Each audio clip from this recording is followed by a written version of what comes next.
Allah hər kəsin bacısını, qardaşını, doğmalarını qorusun. Allah heç kimin evinə ağır günlər nəsib eləməsin.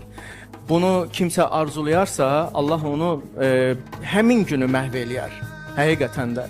Yəni kiminsə ağrısına, acısına sevinmək, kiminsə ağrısına, ölümünə, itkisinə, dərdinə, faciəsinə sevinmək, bu insanlığın altında, bəlkə insanlıq yox ha, vəhşilikdir də. Yəni bunu hətta düşünənin, onu düşünənin özü belə fikirləşirəm ki, o duyğuda olan bir insan ola bilər ki, yəni belə bir şeyi düşünsün ki, ona qarşı və ya da ümumiyyətlə də, yəni Allah heç kimə faciə, ağrı, acı göstərməsin. Heç kimə, heç kimə.